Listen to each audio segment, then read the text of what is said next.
Welcome to Suman TV. నేను మీ నవీన్. కొద్దిమంది పేగులు కుళ్ళిపోయాయి అని అంటుంటారు. అసలు మన కడుపులో ఉన్న పేగులు ఎందుకు కుళ్ళిపోతాయి, ఏ సందర్భంలో కుళ్ళిపోతాయి, వీటి గురించి మనం తెలుసుకుందాం. ప్రస్తుతం మనం వచ్చేసి ట్రీట్మెంట్ రేంజ్ హాస్పిటల్లో ఉన్నాము. మనతో ఉన్నారు ప్రముఖ laparoscopic and laser surgeon doctor Kareddy Sridhar Reddy garu. Hi sir, నమస్తే అండి.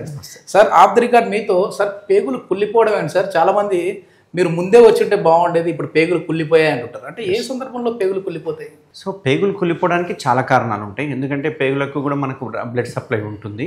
సో బ్లడ్ సప్లై ఏదైనా కట్ ఆఫ్ అయినప్పుడు కొన్ని మీసెంట్రిక్ థ్రాంబోసిస్ అంటుంటాం. అంటే వెజల్స్లో ఎప్పుడన్నా రక్తం గడ్డగట్టినా, లేకపోతే ఏదైనా ట్రామా, ఏదైనా యాక్సిడెంట్ అయినప్పుడు కానీ అట్లన్నప్పుడు ఏమవుతుందంటే పేగుకు సప్లై చేసే రక్తనాళాల సప్లై తగ్గిపోతే కనుక అప్పుడు పేగులు కుళ్ళిపోయే అవకాశాలు ఉంటాయి. అది రేర్ కండిషన్, ఎందుకంటే అందరికీ రెగ్యులర్గా ఉండదు. బట్ పేగు కుళ్ళిపోయింది, ఎమర్జెన్సీగా సర్జరీ చేసిన అంటే హెర్నియాలలో చేస్తాం. సో హెర్నియాస్ అంటే కొంతమంది లైట్ తీసుకొని ఏదో కడుపులో పేగు అట్లా బయటకు వచ్చిందని తోసుకుంటా ఉంటారు. అట్లా చేయడం కూడా తప్పేనా? నేను ఇమేజ్ కరెక్ట్ ఇమేజ్ పెట్టాను మీరు అడిగిన క్వశ్చన్కి. ఎందుకంటే ఈ పేషెంట్లో ఇక్కడ చూడండి, పేషెంట్ చూస్తే ఒబేస్ ఉంది, లావ్ ఉంది. బట్ లావ్ ఉన్నందుకు ఆమెకు హెర్నియా వచ్చినా కానీ గుర్తుపట్టలేకపోయింది. ఎందుకంటే కడుపు పెద్దగా ఉండే వరకు ఆ స్వెల్లింగ్ కానీ లేకపోతే ఆ మాస్ కానీ ఏది తెలియదు. ఎందుకంటే అది ఫ్యాట్ అనుకుంటారు చాలా మంది.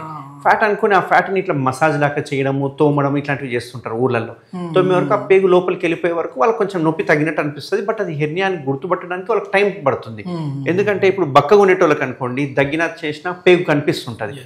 బట్ ఇట్లా ఒబేస్ ఉన్న వాళ్ళకి ఏమవుతుందంటే పేగు బయటకు వచ్చిన సంగతి తెలియదు. అయితే మీకు సిమ్టమ్స్ ఖచ్చితంగా ఉంటాయి. పేగు బయటికి రావడము, లేకుంటే పేగు మీద కండ బయటికి రావడం ఉన్నప్పుడు ఏమవుతుందంటే లాగినట్టుగా ఉంటుంది. ప్లస్ మనం పడుకొని లేచినప్పుడు ఏదో డిస్కంఫర్ట్ అనిపిస్తుంది. పడుకుంటే పేగు లోపలికి వెళ్తుంది కాబట్టి హ్యాపీ అనిపిస్తుంది. బట్ లేచినప్పుడు, పడుకొని లేచినప్పుడు కావచ్చు, లేకుంటే బరువులు మోసినప్పుడు కావచ్చు, మోషన్కి వెళ్ళినప్పుడు కావచ్చు, ఏదైనా పని చేసినప్పుడు పేగు బయటకు వస్తుంది కాబట్టి పట్టేసిన ఫీలింగ్ ఉంటుంది. మనం ఆ స్టేజ్లో కనుక గుర్తుపట్టుకోకుండా అలాగే వదిలేసేస్తే కనుక ఈ నెక్స్ట్ ఇమేజ్లో చూసారా, పేగులు పింకిష్ కలర్లో కనిపిస్తున్నాయి. బట్ ఈ పేగు చూస్తే మాత్రం కొంచెం కుళ్ళిపోయినట్టుగా కనిపిస్తుంది. సో ఇట్లా కుళ్ళిపోయే వరకు ఏమవుతుంది అంటే వాళ్ళు ఐడెంటిఫై చేయరు. ఐడెంటిఫై చేయకపోరికి సెప్సిస్లోకి వెళ్ళిపోతారు, ఫీవర్ వస్తుంది, ప్లస్ కిడ్నీ ఫంక్షన్స్ దెబ్బతింటాయి, యూరిన్ అవుట్పుట్ తగ్గిపోతుంది, బీపీ పడిపోతుంది, పల్స్ రేట్ పెరిగిపోతుంది, ఇక్కడ ముట్టుకుంటే ఎర్రగా అయిపోవడము, బాగా నొప్పి అవ్వడము, ప్లస్ వామిటింగ్స్ అవ్వడము, ప్లస్ మెయిన్ వామిటింగ్స్ అవుతుంటాయి. అండ్ వామిటింగ్లో కూడా బిలియస్ వామిటింగ్స్ అయిపోతుంటాయి, మోషన్ రాదు. ఈ సిమ్టమ్స్ వచ్చేంత వరకు ఏమవుతుందంటే పేగు కుళ్ళిపోయి ఉంటారు. అట్లా పేగు కుళ్ళిపోయే వరకు ఏం చేస్తాం, మళ్ళీ పేగును కట్ చేసి అటాచ్ చేయడము, ఆ డిఫెక్ట్ని క్లోజ్ చేయడం, ఇవన్నీ చేస్తుంటాం. అందుకే యూజువల్గా నేనేం చెప్తానంటే, ఎవరికైనా పేగులో కనుక గడ్డలా కనిపిస్తే కనుక నెగ్లెక్ట్ చేయకుండా స్కానింగ్ చేయించుకున్నది ఫస్ట్ హెర్నియానా కాదా. ఒకవేళ హెర్నియా అయితే అందులో పేగులు ఉన్నాయా, పేగు మీద ఉన్న కండ ఉందా, ఏమైనా కుళ్ళిపోయిన స్టేజ్లో ఉందా, దానికి రక్తం సరఫరా ఉందా లేదా అనేది తెలుసుకోవడం చాలా ఇంపార్టెంట్. ఓకే. దీని ట్రీట్మెంట్ ఏంటి సార్? అంటే ఒకవేళ పేగులు కుళ్ళిపోయిన స్టేజ్లోనే మీ దగ్గరికి వచ్చారు, వచ్చిన తర్వాత వాళ్ళకి మళ్ళీ పేగు కట్ చేయడం జరుగుతుందా, లేదంటే మళ్ళీ ఆ పేగు కట్ చేస్తే దానంతకు అది గ్రోత్ అయ్యే విధంగా ఉంటుందా, ఎట్లా ఉంటుంది సార్? ఇప్పుడు రెండు రకాలు ఉంటుంది. పేగు మొత్తం కుళ్ళిపోతేనేమో ఖచ్చితంగా ఓపెన్ సర్జరీ చేసేసి కుళ్ళిపోయిన పేగును బయటికి తీసేసి మంచిగా ఉన్న పేగుని అటాచ్ చేయడం కానీ ఇట్లాంటివి చేస్తుంటాము. కొన్నిసార్లు కుళ్ళిపోయి సెప్సిస్లోకి వెళ్ళిపోతుంటారు.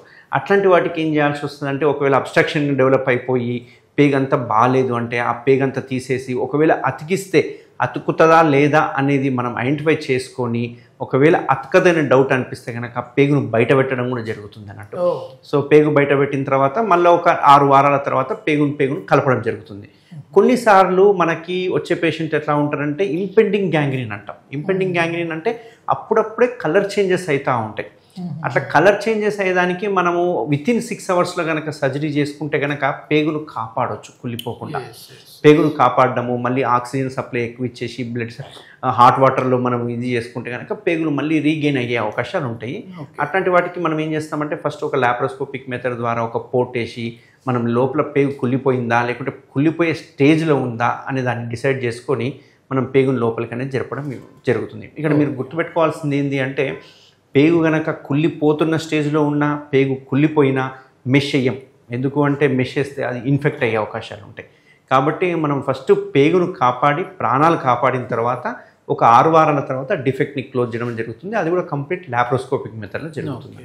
మన పేగులు ఆరోగ్యంగా ఉండాలంటే మనం తీసుకోవాల్సిన జాగ్రత్తలు ఏంటి సార్? ఫస్ట్ థింగ్, పేగులు ఇప్పుడు చూడండి, మనకు 2 నుంచి 3 మీటర్ల పేగులు ఉంటాయి. చిన్న పేగులు, పెద్ద పేగులు అంటాం. చిన్న పేగుల్లో మనం తిన్న ఫుడ్ అబ్జార్ప్షన్ అయిపోతుంది. పెద్ద పేగులో మోషన్ ఫామ్ అయిపోతుంది, వాటర్ అబ్జార్బ్ అయిపోతుంది.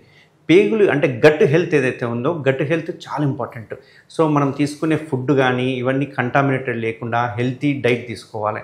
అందులో ప్రోటీన్ కానీ కార్బోహైడ్రేట్ కానీ లేకపోతే స్టార్చ్ లైక్ ఫైబర్ డైట్ కానీ ఇవన్నీ జాగ్రత్తగా మంచిగా తీసుకుంటే పేగు యొక్క లోపల గట్ హెల్త్ అనేది చాలా హెల్తీగా ఉంటుంది. ఇక్కడ మోస్ట్ ఇంపార్టెంట్ అనెరోబిక్ బ్యాక్టీరియా అంటాం. అంటే కొన్ని బ్యాక్టీరియాలు ఏవైతే ఉన్నాయో పేగులో ఉండే బ్యాక్టీరియా మనకి హెల్ప్ చేసే బ్యాక్టీరియా, వాటిని పారాసైట్స్ అంటాం. ఆ బ్యాక్టీరియా మంచిగా ఉంటే కనుక గట్ హెల్త్ బాగుందని అర్థం.